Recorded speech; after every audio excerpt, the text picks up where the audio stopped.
President Donald Trump, fresh off a Senate vote that puts him a step closer to passing a tax cut bill by year-end, declared himself unbeatable for re-election and unexpectedly suggested a critical element of the congressional tax plan is open to debate.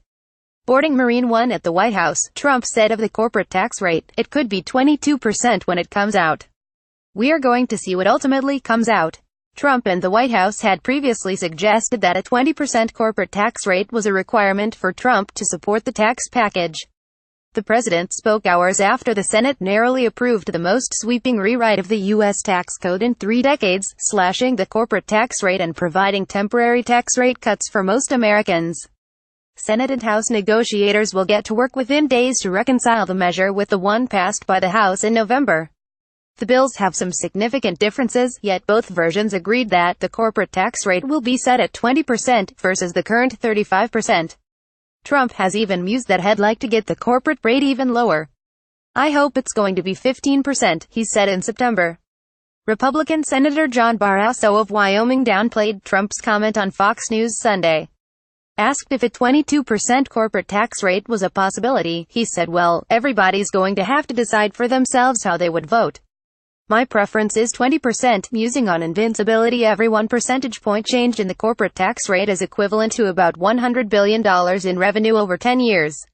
Setting the rate at 22% against 20% would free up roughly $200 billion in revenue." At New York's Cipriani restaurant, the first of 3 stops in a day of fundraising, Trump linked what he cast as his electoral invincibility with this year's gains in the stock market as well as the tax plan. "One of the reasons is what's happening with the markets, what's happening with business, what's happening with jobs," Trump told about 450 attendees at the Midtown restaurant. In total, Trump's appearances in his hometown were expected to raise about $6 million. "Unless they have somebody that we don't know about right now, we're unbeatable," Trump said. "How's your 401k? Trump also said that the rise in many people's 401k retirement balances with the stock market's surge to record highs would make a good campaign line. He recounted an anecdote he said occurred backstage before Saturday's event. "One great gentleman came up and he said, 'Sir, I want to thank you.' I said, 'What did I do for you?' He said, 'My 401k is up 40%. And I never thought it, you know, I tell you.' He gave me one of the great campaign lines.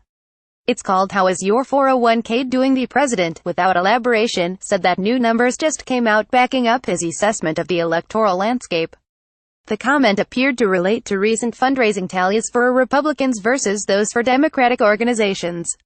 The president's final event in New York was a fundraiser at the Manhattan home of billionaire Blackstone Group LP Chief Executive Officer Stephen Schwarzman, said 2 people familiar with the event who weren't authorized to speak publicly.